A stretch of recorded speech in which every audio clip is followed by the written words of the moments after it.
இந்த video especially நம்மளுடைய தலைவர் ஃபேன்ஸ்க்கு மட்டும்தாங்க இந்த வீடியோ. ரஜினி ஐயா, ரஜினி த கிரியா யோகி, அவரை பற்றி தான் நம்ம பேச போறோம். இந்த கட்டை இந்த மண்ணில் விளைச்ச மரோண்டா, எரிச்சாலும் புதைச்சாலும் இங்கே தான் அப்படின்னு காலையில் ஒரு டைலாக் இருக்கும். ஆக்சுவலாக இமயமலையிலே நம்மளுடைய தலைவர் அங்கேயே ஊறிட்டாரு. இது வந்துட்டு தலைவர் அப்படின்னு சொல்லும்போது நிறைய பேர் cinema fans, cinema haters, Rajini haters எல்லாம் வந்துருவாங்க. வந்துட்டு அவர் இன்னும் என் படம் நடிக்கிறாரு, அவரே இமயமலை போறாரு, அவரே அங்கே போயிட்டு அவருக்காக வந்து ப்ரே பண்ணிக்கிறாரு அப்படிலாம் கேட்பீங்க. அந்த மாதிரி மூளை உங்களுக்கு இருக்குன்னா உங்களை விட புத்திசாலியான மூளைகள் தலைவர் ஃபேன்ஸ்க்கு இருக்கு. அதனால வந்துட்டு மறக்கவே மறக்காதீங்க. நீங்க எந்த அளவுக்கு கெட்டது யோசிக்கிறீங்களோ அந்த விட நல்லதா யோசிக்கிறவர் தான் நம்ம ரஜினி யோகி. அவர் சராசரி மனிதன் அல்ல, அவர் வந்துட்டு ஒரு கிரியா யோகி. கிரியா யோகினா என்ன, எதுக்கு இமயமலை போறாரு, எதனால வந்து அந்த கால சித்தர்கள் மகான்களை பற்றியே வந்து நம்ம ரஜினிகாந்த் ஐயா அவர்கள் எப்பயுமே அதை பத்தியே பேசுறாரு. அண்ட் ஒண்ணு ஞாபகம் வச்சுக்கோங்க, புளியோதரையில நீங்க வந்துட்டு வெள்ளத்தை போட்டீங்கன்னா புளி சாதம் ஒரு ஸ்வீட்டா பண்ணிருக்கீங்க, சாப்பிடு. அது புளியாவும் ஆகாது, அது சக்கரை பொங்கலாவும் ஆகாது. உங்களுக்கு புரியும்னு நினைக்கிறேன். ஸோ இந்த வீடியோ முழுக்க பாருங்க, நிறைய விஷயங்களை பேசும்.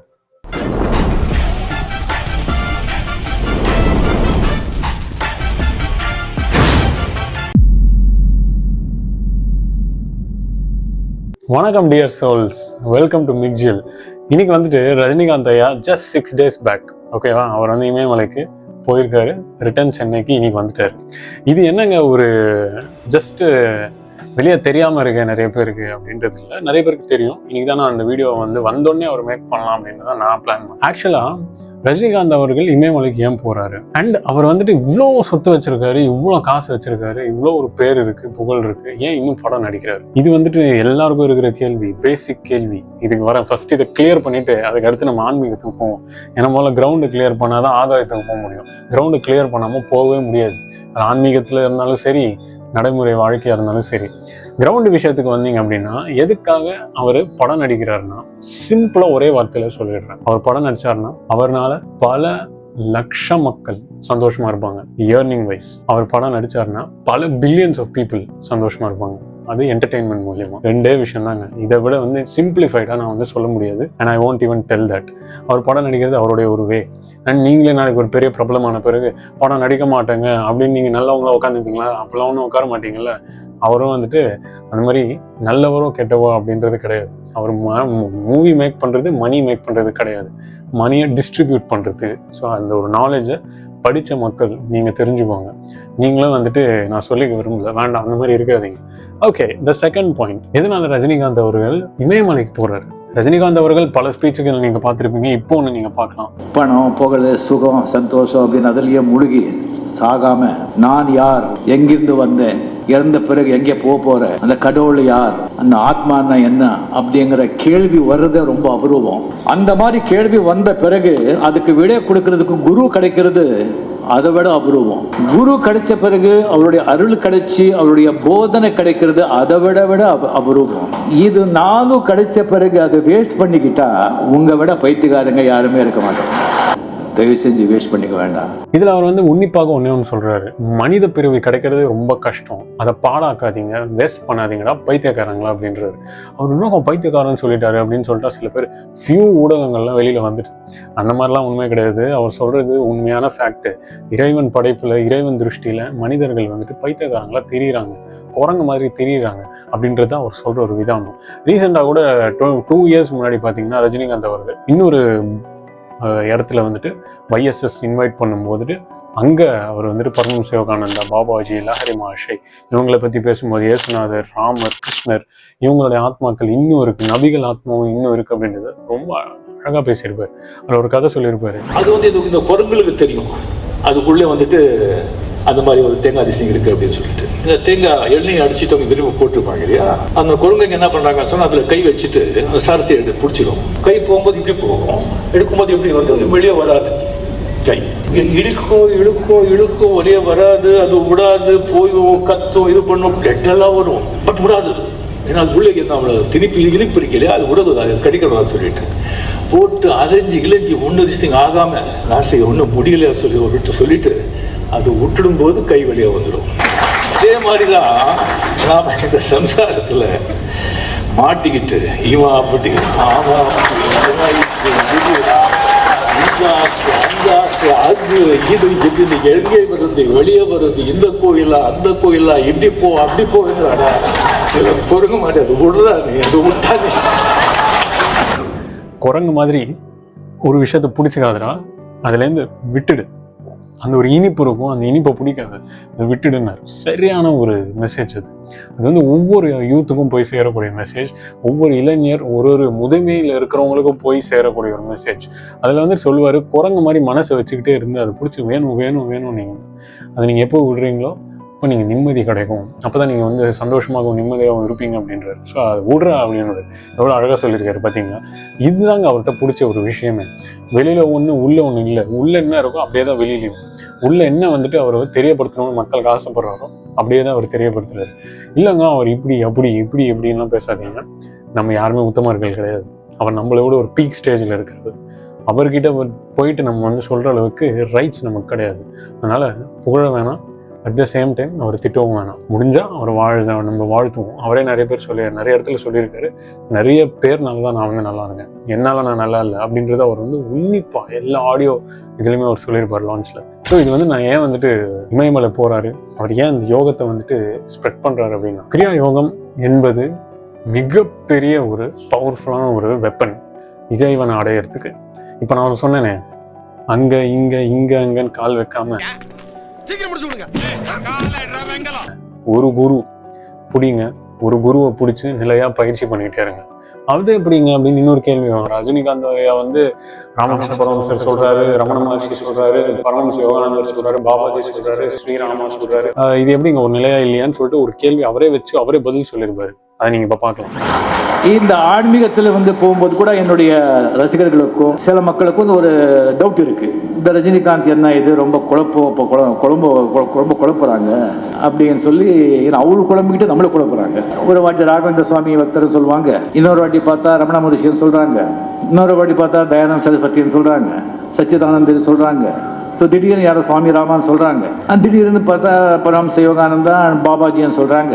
அவருக்கு என்ன ஒரு நிலையா நிற்க மாட்டாங்களா அப்படின்னு சொல்லிட்டு ஒரு கேள்வி இருக்கு. சரி, குருக்கள் வந்து இந்த குருக்கு இந்த சிஷ்யன்னு சொல்லி ஆல்ரெடி எழுதப்பட்டிருக்கு. பட் அந்த பாதை ஆன்மீக பாதையில் இது ஒரு குருக்கள் வந்து இந்த ஆன்மீகம் வந்து இது ஒரு நெட்வொர்க்.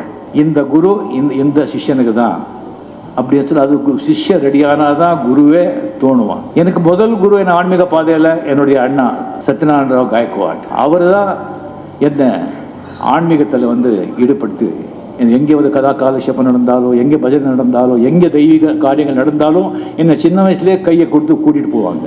என்னை ராமகிருஷ்ண ஆசிரமத்தில் சேர்த்ததே அவர் தான். ஸோ ராமகிருஷ்ண பரமஹம்சர் என்னுடைய 2வது குரு. அந்த ராமகிருஷ்ண ஆசிரமத்தில் நான் ஒழுக்கத்தை கற்றுக்கிட்டேன், நம்ம சம்பிரதாயம், பாரம்பரியம், ரிஷிகள், வேதங்கள் அதை பற்றி தெரிஞ்சுக்கிட்டேன். ராகவேந்திரர் அவர்கிட்ட நான் பக்தியை கற்றுக்கிட்டேன். ரமண மகர்ஷி அவர்கிட்ட நான் யார் அப்படிங்கிற உள்ளுக்குள்ள தமிழை தேடுதல் பண்ணுறது, நமக்குள்ளேயே நம்ம போய் நான் யாருங்கிற கேள்வி கேட்டுக்கிறது, அதை ரமண மகர்ஷி கிட்ட கற்றுக்கிட்டேன். பதில் அவரே சொல்லிட்டாரா. இப்போ வந்துட்டு ஒரு கேள்வி கேட்டால் ஒரு மீடியாவுக்கு ஒரு பதில் வேணும், அந்த பதில் அவரே சொல்லிடுறாரு. அந்த பதில் சொல்லியே நமக்கு திருப்தி அடையலைன்னா நம்ம தான் முட்டாள். ஆக்சுவலாக அவர் சொன்ன அந்த பதில் ரொம்ப தெளிவு. அவருடைய வாழ்க்கை முறையில் எக்ஸ்பீரியன்ஸ் தான் அந்த குருமார்கள். ஆனால் அவரை மாதிரியே உங்களுக்கும் வாழ்க்கை எக்ஸ்பீரியன்ஸ் இருக்கும்னு நினைக்காதீங்க. அவர் ரஜினிகாந்த், நம்மளும் அவருக்கு ஈக்குவலான ஒரு மனிதர் தான். ஆனால் நமக்குள்ளே இறைவன் இருக்குன்றத ஈக்குவாலிட்டியை தான் நான் சொல்கிறேன்.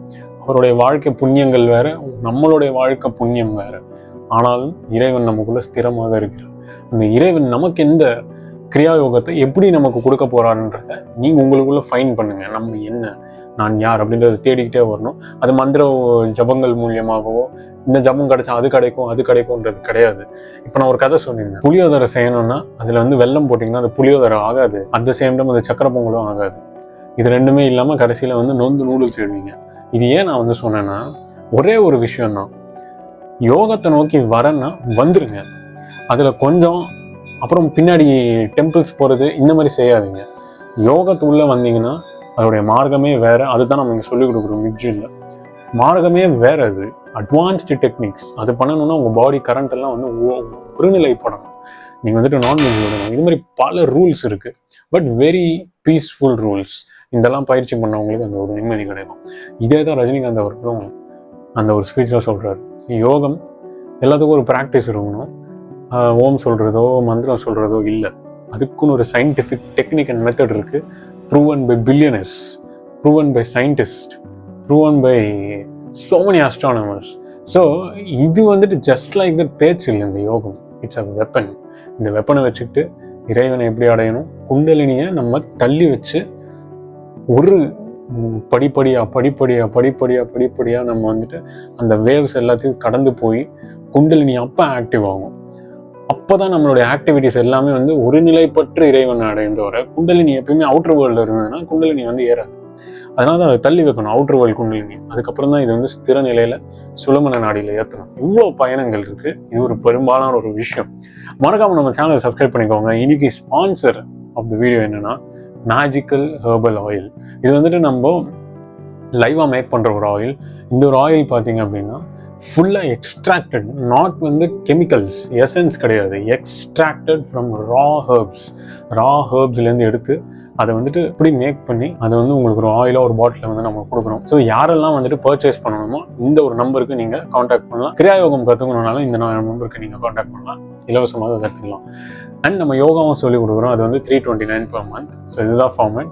Thanks for the sponsor. ஓகேங்க, இப்போ ரஜினிகாந்த் அவர்கள் இமயமலை போறாரு. அங்கே என்ன அவர் வந்து பார்க்குறாரு, என்ன கற்றுக் கொடுக்குறாரு மக்களுக்கு, அவர் போகிறதுனால என்ன ஒரு விஷயம் ஒன்று ஞாபகம் வச்சுக்கோங்க. ரஜினிகாந்த் அவர்கள் எதையுமே வந்துட்டு சும்மா யோசிக்காமல் செய்ய மாட்டார். அதெல்லாமே பேசிக். ஒரு செய்தி வரலன்னா அவர் ஒரு விஷயத்த செய்ய மாட்டார். ஒரு செய்தி வந்தால் தான் அவர் ஒரு விஷயத்த செய்வார். செய்தி எப்படி வரும், நமக்கு வந்துட்டு இப்போ ஒரு ஃபோன் இருக்குது, ஃபோன்லேருந்து இப்படி கால் பண்ணிப்போம், செய்தி வரும். இல்லை ஏதோ ஒரு மெசேஜ் வரும், இல்லை கம்ப்யூட்டரில், இல்லை மெயிலு, இல்லை லெட்டரு, ஏதோ ஒரு இதில் ஒரு செய்தி, இல்லை ஒரு மேன்மேடாக ஒரு பேசுறது, நம்ம பேசுகிறோம், ஒரு செய்தி கிடைக்குது. தலைவருக்கு எப்படி செய்தி கிடைக்குது? தலைவர்ன்றது கொஞ்ச நேரத்தில் பக்கத்தில் வச்சுருங்க, நம்ம ஃபேன்ஸ் எல்லாரும் பக்கத்தில் வச்சுட்டு நம்ம வந்து அடுத்த தலைமுறைக்கு முன்னேற விஷயம் என்ன யோசிக்கணும்னா, யூத்து யோசிக்கிற யோகம், ஸ்பிரிச்சுவாலிட்டி. இதுதான் ரூல் நம்பர் 1. இந்த பேசிக் ரூல் நம்பர் 1க்குள்ளே நீங்கள் வந்துட்ட பிறகு இறைவனை நோக்கி நீங்கள் போக ஆரம்பிப்பீங்க. இதை நோக்கி போக ஆரம்பிக்கும்போது ஆட்டோமேட்டிக்காக நீங்கள் தலைவரை வந்துட்டு உங்களை வாழ்த்த வேண்டாம், தலைவர் ஆட்டோமேட்டிக்காக சந்தோஷமாக இருப்பார் ரஜினிகாந்த் அவர்கள். இது வந்து ஃபேன்ஸுக்கு சொல்ல வேண்டியது. இமயமலைக்கு அவர் ஏன் போகிறாருன்ற ஒரு விஷயத்தில் மூலிகைகள் சார்ந்தோ மகான்களுடைய ஹிஸ்ட்ரி சார்ந்தோ இது எல்லாமே வந்துட்டு அங்கே கவர் ஆகிடும். அவருக்கு அங்கேருந்து அழைப்பு வருது த்ரூ த தேர்ட் ஐ. அந்த ஒரு நாதம் அவருக்குள்ள கேட்டு தான் அவர் வந்து அங்கே போவார். சும்மா எதனா போக மாட்டோம். பிகாஸ் வந்து அவருடைய ஒரு ஆன்மீக ரேஞ்சுக்கு அவர் வந்து அவ்வளோ சர்வசாதாரணமாக அங்கே போக முடியாது. கட்டாயமாக ஒரு குரு அழைப்பு இல்லாமல் அவர் அங்கே போகவே மாட்டார். பாபாஜி அங்கே இருக்காரா, இங்கே இருக்காரா, இந்த ஒரு கன்ஃபியூஷன்ஸ் நிறைய பேருக்கு வருது. அதுக்குள்ள நான் வர விரும்பல. ரஜினிகாந்த் வந்து லஹரி மாஷியோட ஃபேமிலின்றாங்க. லஹரி மாஷா தான் ரஜினிகாந்த் என்னென்ன சொல்றான் பாருங்க, கம்பி கட்டுற கதையெல்லாம் எடுத்து போடுறாங்க. இது என்னங்க குழப்பம் அப்படின்னு நிறைய பேர் கேட்பீங்க. இது வந்து ஒண்ணுமே குழப்பம் இல்லை. இது வந்து நடுவில் இருக்கிறவங்க தேவையில்லாம வந்து உசுப்பேத்தி விடுறாங்க, அட்டென்ஷன் கிராப் பண்றது. எப்பயுமே ரஜினிகாந்த் லஹரி ஆக முடியாது, லஹரியும் ரஜினி ஆக முடியாது. அதை ஞாபகம் வச்சுக்கோங்க. ரஜினி தான், லஹரி மாஷே தான். அவர் ஜியோ சமாஜ் அடைஞ்சு பிறவியே வேணான்னு போயிட்டார். இங்கே ரஜினிகாந்த் அவர்கள் திரும்ப வந்து எனக்கு பிரிவி வேணான்னு சொல்லிட்டு பயிற்சி பண்ணுறாரு. இது ரெண்டுத்துமே கன்ஃபியூஸ் பண்ணிக்காதீங்க. ஜனங்கள் தெளிவாக இருங்க. உங்களை வந்து மைக்கிறதுக்கோ மாற்றுறதுக்கோ எத்தனையோ பேர் வருவாங்க. இதெல்லாம் கேட்டுட்டு இருக்காதீங்க. சிம்பிளிஃபைட். இந்த ஒரு மூலிகைகளை எப்படி கொண்டு போய் அவர் வந்து எக்ஸ்ட்ராக்ட் பண்ணி ஒரு வாரத்துக்கு சாப்பாடு இல்லாமல் தண்ணி கூட குடிக்காமல் எனர்ஜெட்டிக்காக வாழ முடியுன்றது அவரே சொல்லியிருப்பார். இது மாதிரி பல ரகசிய மூலிகைகள் அங்கே இருக்குது. ஃபார் எக்ஸாம்பிள், இன்னொரு அவர் சொன்னது இல்லாமல் நான் ஒரு விஷயம் சொல்கிறேன். மூலிகைகள்லேயே வந்துட்டு நான் நேம் சொல்ல விரும்பல. அது நீங்கள் எடுத்துக்கும் போது என்ன ஆகும் அப்படின்னா, உங்களுடைய பாடியில் இருக்கிற nervous system, involuntary nervous system சொல்லுவாங்க, அது வந்துட்டு உங்களுக்கு மரணத்துக்கு அப்புறம் தான் ஆக்டிவேட் ஆகும். அந்த நரம்பு ஆக்டிவேட் ஆகும். ஆக்டிவேட் ஆன பிறகு நீங்கள் ஃபுல்லாக சமாதி நிலையிலே வந்துட்டு பயிற்சியிலே இருப்பீங்க. இந்த மாதிரிலாம் பல மூலிகைகள் இருக்குது. இதெல்லாம் நம்ம பெரும்பாலான பீப்புளுக்கு வெளியே வந்து தெரியாது. அண்ட் உண்மையாக இருக்கிறவங்க வெளியும் சொல்ல மாட்டாங்க. அண்ட் இன்னொரு திங், அங்கே வந்து பல மகான்கள், பல ரிஷிகள் வந்து வாழ்ந்துட்டு போன ஒரு ஜீவ சக்தி இருக்கும், அங்கேயே தான் இருப்பாங்க. ஆனால் அவங்க அங்கே இருக்க மாட்டாங்க. இதுதான் பொய்யான தவறான ஒரு ஃபால்ஸ் ஸ்கேம் பண்ணிட்டு இருக்காங்க இன்னைக்கு நிறைய மக்கள். அவர் அங்கே இருப்பார், அதுக்கு நான் பார்க்க போகிறேன், அவர் வந்துட்டு எப்பயோ போயிட்டாரு. அவருடைய ஜீவ சக்தி தான் அங்கே இருக்கும். அவர் எந்த அளவுக்கு அந்த ஆயுள் காலத்தை சேர்த்து அந்த ஒரு காஸ்மிக் அண்ட் ஈத்தரை சேர்த்து அவர் கிரியேட் பண்ணிட்டு போயிருக்காரோ அந்த சக்தி இப்போ வரைக்குமே இருக்கும். அது பாபாஜி ஆகட்டும், லஹரி ஆகட்டும், சித்தர்கள் ஆகட்டும், எங்கே வேணா இருக்கட்டும்.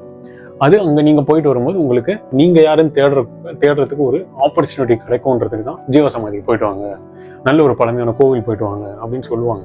அவ்வளோதான் தவிர அங்கே போயிட்டு உட்காருங்க, அங்கே அவர் யாருன்னு தேடுங்கன்னு யாரும் சொன்னாங்கன்னா அவர் வந்து குருவே கிடையாது. அவர் எப்பேற்பட்டவர் அவனாக இருக்கட்டும்.